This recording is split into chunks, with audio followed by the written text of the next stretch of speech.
It has to be something that you care about, something very important for you, that you won't get bored of. You understand?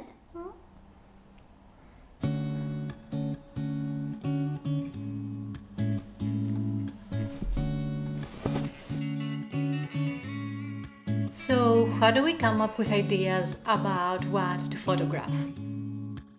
When you don't know exactly what it is that you want to photograph, but you know that you're ready to create, and you start searching for impressive tricks, spectacular views, weird situations, interesting people, very nice colors, all of these things, that it's not bad at all. That, of course, this is all part of the creative process. But when you start looking for these things and you don't know exactly what it is that you want to say, then you will soon, after a while, face again the same problem, that you won't know what to photograph when the view is not there, when the interesting situation is not there anymore. Then you will find yourself again in the same circle of not knowing how to continue. Whenever I'm in this phase of life where I know that I want to start something new and to start creating, and I don't know what to do, I don't know which direction to go to, I have developed this little method that it's not something groundbreaking, of course. It's just techniques, common techniques and tools that people use and artists use as part of the creative process. But I'm gonna break it down here to three different categories. Not categories, to three. I'm gonna break it down to three different categories, not categories, to three. I'm gonna break it down to three parts, let's say. Parts is a good word. No, it's not. But hey, who am I to judge? That I usually follow, and they're really helpful to understand what I'm interested in, what I want to photograph, and what it is that I'm photographing. So I'm going to talk about these little parts of the method that I follow. So yeah, I hope you enjoy this little talk. And if this is your first time here, my name is Flora, I'm a photographer. I also work on an unrelated full-time job. My goal is to finally manage to live off what I love doing. So I'm in this path of life that I'm trying to become a full-time artist, photographer. It is a bit hard, I have to admit. It takes so much time. So I also have this channel. It's part of this whole thing, and I hope it will be part of this change that I'm trying to do. And here I talk about photography and the process of growing as an artist. So you're very welcome, and please subscribe and like the video. It's very helpful for the algorithm and all. You know that already, I guess. So you can just click, and let's continue now.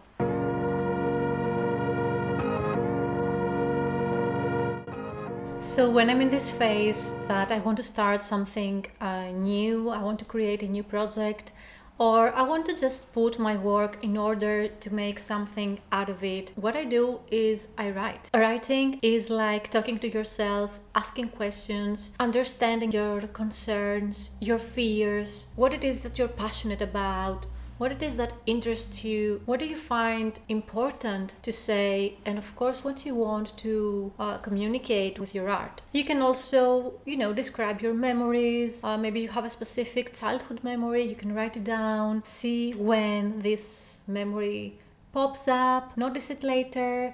You can also write down images that pop up in your head or anything. I mean, it's just you and a piece of paper. I always prefer to write it down on paper. It's the connection between writing with your hand and your mind. It's unreplaceable, I think.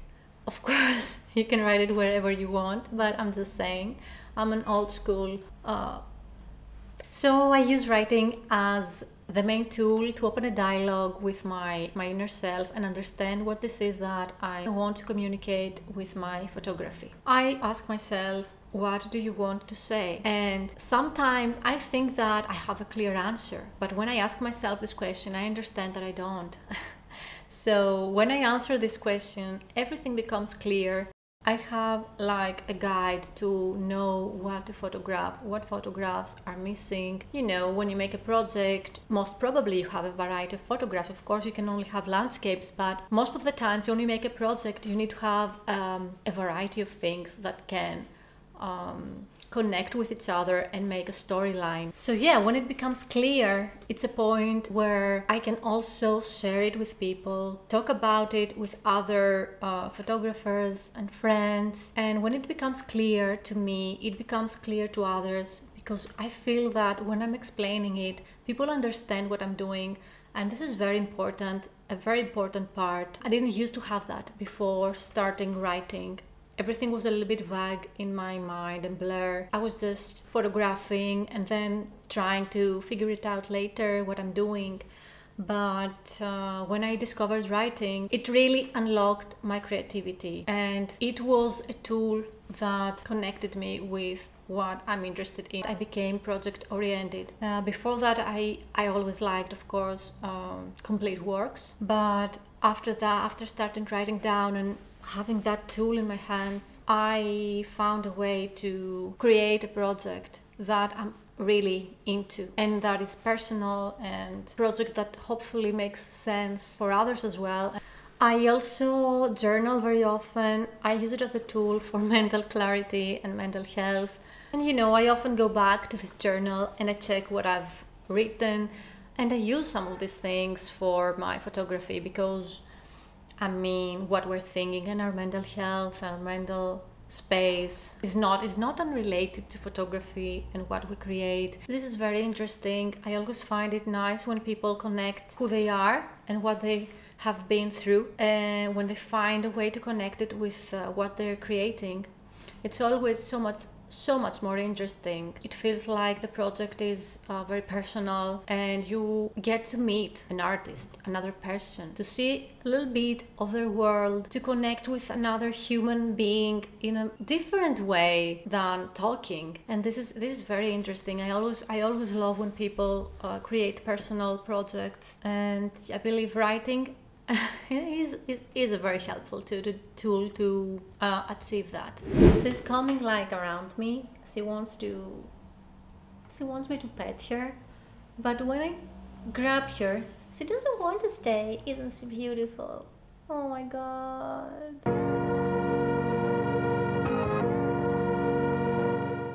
Another great source of inspiration is looking around you. The city you live in, what is happening in the country you live in. Is it a crowded place or is it not? What about the nature?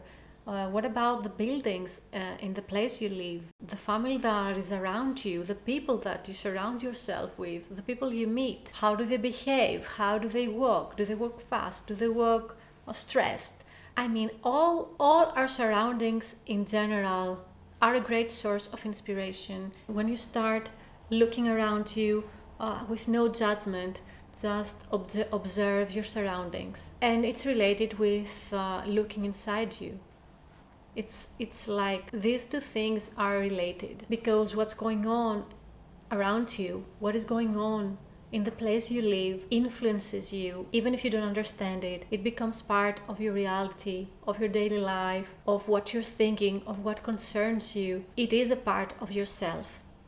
When you know even roughly your subject and the theme that you're working on for your project, you start seeing these things. You find them like in a magic way, because you know what you're looking for. But it also works the other way around, because most probably, even if you don't know exactly what you're photographing and what you're searching for, the answers will be hidden in the photos. Even if we don't understand it, we tend to shoot things that we're interested in.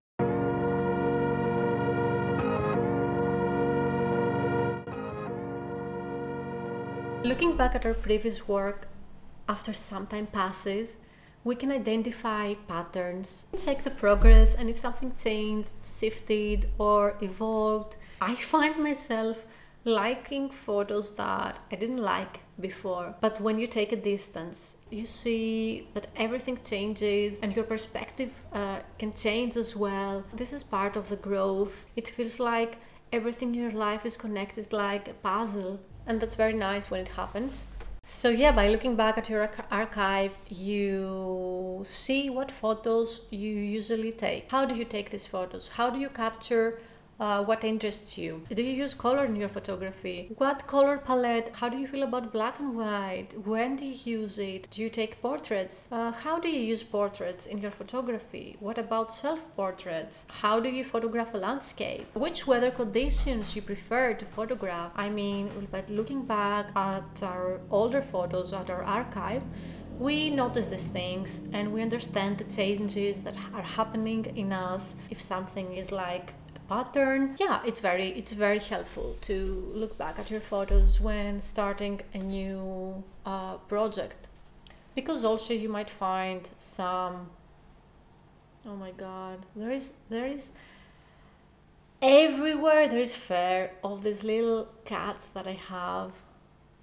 It's crazy. It's like I'm eating and in the fork and in the place there is always like hair. There is hair everywhere. I go outside and I'm covered with hair.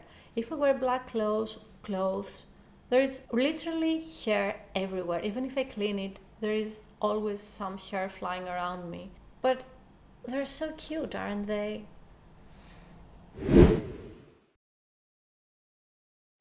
I would really like to hear what you do in the comments and the tools that you're using. I will be very happy to hear it because this is a very interesting topic that you know, how people find their projects, how you get guided to the final project, to the topic.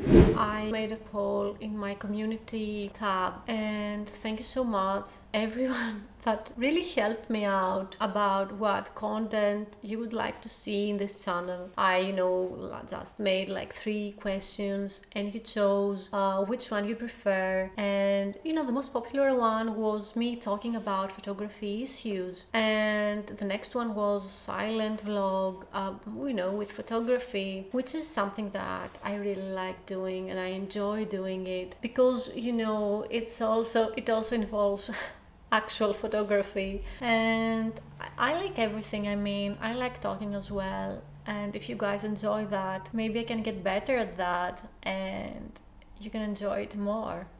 So let me know if you liked my last video, not this one, the previous one that I made that was a little bit more raw, a little bit more real, let's say. I enjoyed it and I got some positive feedback, but I would like to know if you liked it as well, and if you'd like me to go in this direction.